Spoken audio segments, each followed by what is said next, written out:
Now, please join me with a warm round of applause in welcoming Margaret Ember.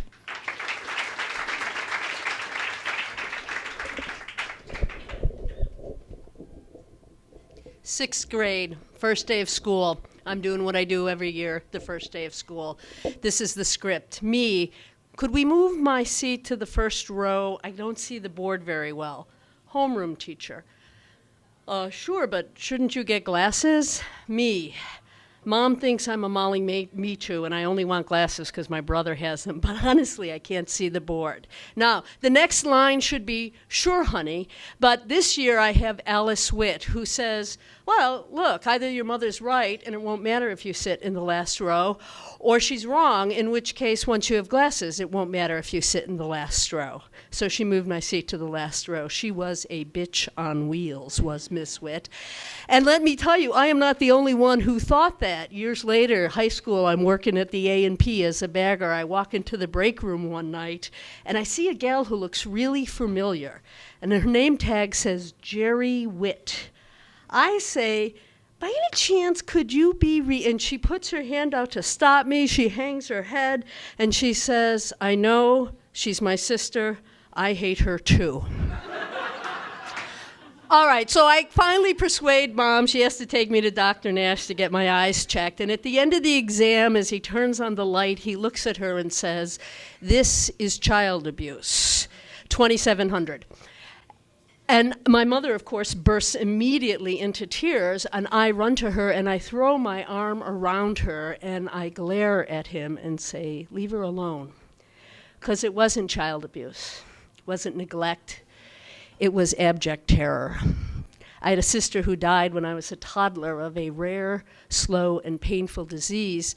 And at the end of that experience, my parents were completely transformed.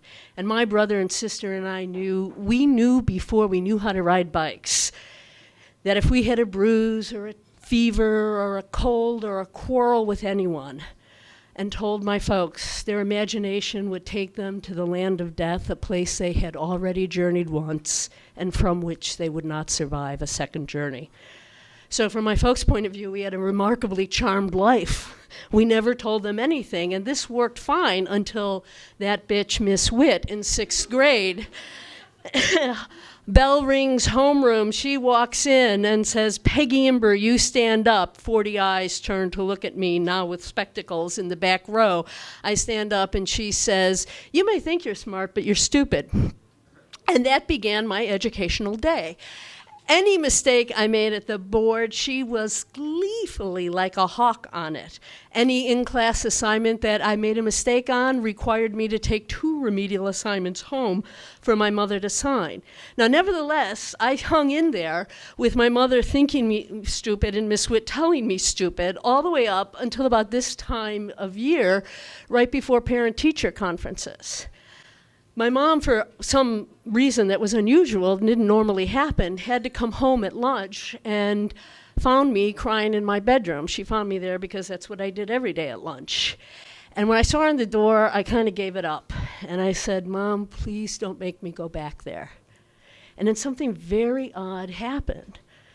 As I burbled out the story, I could see her shoulders go back and her spine straighten. And when I was done, she looked at me and she was very tenderly, and she said, honey, you have to go back, but I will fix this. Parent-teacher conference night, as you would imagine, I'm a little nervous, but Mom comes home and she's got a spring in a step and a lilt in her voice, and she says, boy, have I a story to tell you.